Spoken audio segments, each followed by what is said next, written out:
Praise lord. ఈరోజు దేవుడు మనకిస్తున్న వాగ్దానము ప్రసంగి 2వ అధ్యాయము 25వ వచనము. ఆయన సెలవు లేక భోజనం చేసి సంతోషించుట ఎవరికి సాధ్యము? నిజంగా మనము మన యొక్క జీవితాలలో మంచిగా తిని చక్కగా జీవిస్తున్నామంటే అది కేవలం దేవుని కృప వల్లనే కదండి. మరి దేవుడి ఆ కృపని మనకి చూపించకపోతే ఈరోజు మనము అనాథలుగా, ఎవరూ మనని పట్టించుకునే వారిగా మనము జీవిస్తూ ఉంటాము. కానీ ఈరోజు మనము మంచి ఆరోగ్యము, మంచి ఆయుష్ని, చక్కని జీవిత విధానాన్ని కలిగి జీవిస్తున్నామంటే అది మనకి దేవుడు అనుగ్రహించిన కృప ద్వారానే. మరి ఇటువంటి దేవునికి మనము కృతజ్ఞత కలిగి జీవించగలుగుతున్నామా మనము ఆలోచించుకోవాలి.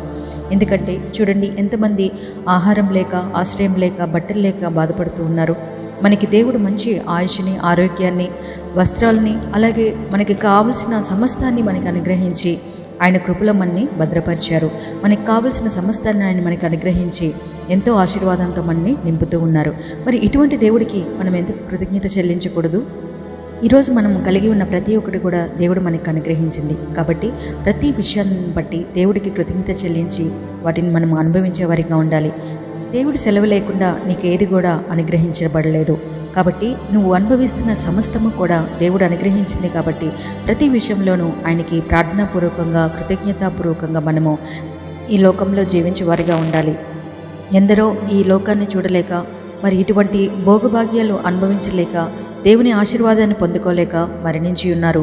వారి యొక్క జీవితాలలో కొంతమంది వేదన పడుతూ ఉన్నారు. కానీ మనం సంతోషంగా ఉండి మనము ఈరోజు సజీవులుగా జీవించామంటే అది కేవలం దేవుని ఇచ్చిన కృప వల్లనే.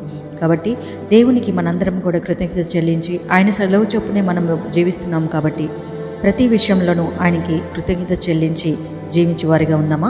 ఈ వాక్యం దేవుడు దీవించిన గాక. ఆమేన్.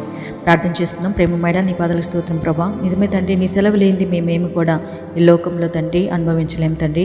నీ సెలవు చొప్పునే తండ్రి ఈ లోకంలో మేము జీవించగలుగుతున్నాం ప్రభా. మమ్మల్ని జీవింపజేస్తున్న గొప్ప దేవుడు తండ్రి, మమ్మల్ని పోషిస్తున్న దేవుడు, మమ్మల్ని కాపాడుతున్న దేవుడు ప్రభా. ఇటువంటి నాయన మేము పొగిడి నీ కృతజ్ఞత చెల్లించే వారిగా ఉండే కృపని, భాగ్యాన్ని మా అందరికి కూడా దయచేయమని ఈ వాక్యాన్ని నా ప్రతి ఒక్కరు కూడా మరి నేను అనుభవిస్తున్న సమస్తము దేవుని వల్లనే కలిగిందని చెప్పి నీకు కృతజ్ఞత చెల్లించి మీ బిడ్డలుగా జీవించే కృపని, భాగ్యాన్ని ప్రతి ఒక్కరికి దయచేయమని యేసు నామమున అడిగి వేడుకుంటున్నాం మా పరమ తండ్రి. ఆమేన్.